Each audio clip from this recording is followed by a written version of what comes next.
বয়স্ক, বৃদ্ধ, নারী, পুরুষ সবাইকে জানাই আমার সালাম। আসসালামু আলাইকুম। আজ 25শে মার্চ, মানব সভ্যতার ইতিহাসে কলঙ্কিত এক হত্যাযজ্ঞের দিন।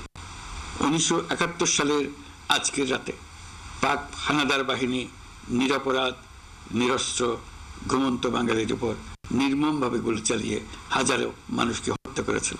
25শে মার্চ থেকেই এদেশের মানুষের সশস্ত্র প্রতিরোধ গড়ে তুলেছিল। 9 মাসের যুদ্ধের মধ্য দিয়ে স্বাধীন হয় বাংলাদেশ। মহান স্বাধীনতা দিবসের প্রাক্কালে আমি গভীর শ্রদ্ধার সঙ্গে স্মরণ করছি মহান মুক্তিযুদ্ধের বীর শহীদদের, যাদের প্রাণের স্বাধীন সার্বভৌম বাংলাদেশ পেয়েছে। 9 মাসের রক্তক্ষয়ী যুদ্ধে লক্ষ লক্ষ শহীদ ও 2 লাখ নির্যাতিত নারীর আত্মত্যাগ পৃথিবীর মানচিত্রে বাংলাদেশ নামে একটি স্বাধীন ভূখণ্ডের জন্ম দিয়েছিল। মুক্তিযুদ্ধের এই বীরদের প্রতি আমার সালাম। সেই সঙ্গে 24শে জুলাই অভ্যুত্থানে নিহত হাজারো শহীদ ও আহত, যারা বৈষম্য, শোষণ, নির্যাতন এবং নিপীড়নের বিরুদ্ধে বুক চিতিয়ে দাঁড়িয়েছিল, তাদের প্রতি সমগ্র জাতির পক্ষ থেকে আমি সশ্রদ্ধ সালাম জানাচ্ছি। জুলাই গণ অভ্যুত্থান আমাদেরকে যে বৈষম্যহীন বাংলাদেশ গড়ার স্বপ্ন পূরণের সুযোগ এনে দিয়েছে, সেই সুযোগ আমরা কাজে লাগাতে চাই। প্রিয় দেশবাসী, পবিত্র মাহে রমজানের সিয়াম সাধনা উপলক্ষে আপনাদের সকলকে আমার আন্তরিক মোবারকবাদ জানাচ্ছি। সেই সঙ্গে সকলকে জানাই পবিত্র ঈদ উল ফিতরের অগ্রিম শুভেচ্ছা।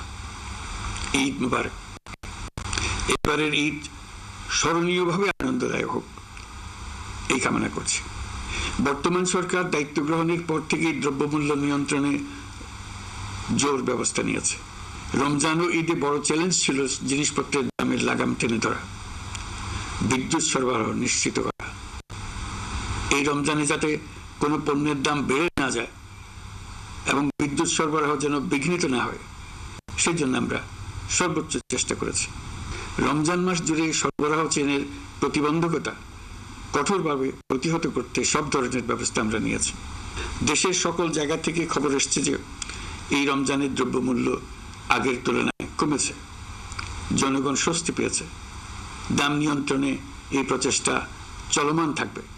প্রিয় দেশবাসী, গত 16 বছরে শেখ হাসিনা যে ভয়াবহ লুটপাট কায়েম করেছিল, আপনারা সেটার ভুক্তভোগী ছিলেন।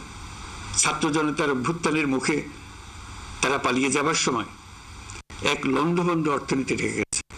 এই পরিস্থিতিতে দায়িত্ব নেবার পর অর্থনীতি পুনরুদ্ধারের জন্য অন্তর্বর্তী সরকার নানা উদ্যোগ নিয়েছে। ব্যাংকিং খাতে শৃঙ্খলা ফিরেছে। ক্রমান্বয়ে অর্থনীতির অপরাপর সুযোগগুলো ইতিবাচক ধারায় ফিরতে শুরু করেছে। এই সরকারের সবচেয়ে বড় চ্যালেঞ্জ মূল্যস্ফীতি।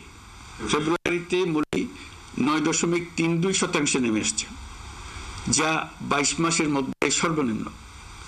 আগামী জুন মাসের মধ্যে এটি 8%-এর নিচে নেমে আসবে বলে আশা করছি। দেশের ধ্বংসপ্রাপ্ত অর্থনীতিতে স্বস্তি এনে দিয়েছে আমাদের প্রবাসী ভাই বোনেরা। অন্তর্বর্তী সরকার দায়িত্ব নেবার পর থেকে রেমিটেন্স ধারাবাহিকভাবে বেড়েছে। ফেব্রুয়ারি মাসে রেমিটেন্স প্রবাহ রেকর্ড গড়েছে, প্রায় 25% বৃদ্ধি পেয়ে $2.5 বিলিয়ন পৌঁছেছে। রেমিটেন্স যোদ্ধারা আমাদের দেশের অর্থনীতি গড়ার বীর সৈনিক। তাদের জন্য প্রক্রিয়াগত যেসব বিষয় রয়েছে, সেগুলো সহজ করে দেওয়া আমাদের দায়িত্ব। তারা যেন ভোগান্তির শিকার না হন, দূতাবাস যেন ঠিক মতো কাজ করে, এটি নিশ্চিত করার জন্য আমরা ব্যবস্থা নিয়েছি। আগামী নির্বাচনে যেন তাদের ভোটাধিকার দিতে পারি, সেজন্য কাজ করছি। পলাতক সরকারের আমলে চট দখলের মতো দেশের ব্যাংকগুলো দখল করে নেওয়া হয়েছিল। আমানতকারীর টাকাকে তারা নিজেদের ব্যক্তিগত টাকায় রূপান্তরিত করে ফেলেছিল। অন্তর্বর্তী সরকারের অন্যতম কাজ ছিল ব্যাংকিং ব্যবস্থায় আস্থা ফিরিয়ে আনা, আমানতকারীর স্বার্থ রক্ষা করে নিয়ম শৃঙ্খলা প্রতিষ্ঠা করা, হিসাবপত্রে বিশ্বাসযোগ্যতা স্থাপন করা। ব্যাংকিং ব্যবস্থায় আস্থা প্রতিষ্ঠা করা গেছে, এর ফলে অর্থনীতিতে শৃঙ্খলা ফিরেছে। অন্তর্বর্তী সরকারের অর্জনগুলোর মধ্যে এটা ছিল খুবই গুরুত্বপূর্ণ। গত সরকারের লুটপাটের মহোৎসবে গত 15 বছরে $234 বিলিয়ন পাচার হয়েছে। এটা আমরা জানি। কত রকমভাবে পাচার হয়েছে তাও জানার বিষয়। অভিনব এক একটা পদ্ধতি ছিল। পাচারের একটা পদ্ধতি সবাইকে হতভম্ব করে দিয়েছে। এই পাচার হয়েছে বিদেশে অধ্যয়নরত সন্তানের কাছে টাকা পাঠানোর নামে তিনি সন্তানের লেখাপড়ার জন্য এক সেমিস্টারের অর্থাৎ 3 মাসের খরচ বাবদ অফিসিয়াল ব্যাংকিং চ্যানেলে পাঠিয়েছেন $3,33,00,000, অর্থাৎ প্রায় 400 কোটি টাকা। পাচারের এর চাইতে বেশি তাক লাগানো পন্থা আর কি আছে, তার কোনো সীমা আছে বলে আমার মনে হয় না। আইন, নিয়ম, নীতির জায়গায় যখন হরিলুট প্রতিষ্ঠিত হয় তখন এমন সবকিছুই সম্ভব। এই অর্থ পাচারকারীদের দ্রুত আইনের আওতায় নিয়ে আসার লক্ষ্যে ইতিমধ্যে আন্তর্জাতিক তৎপরতা জোরদার করা হয়েছে।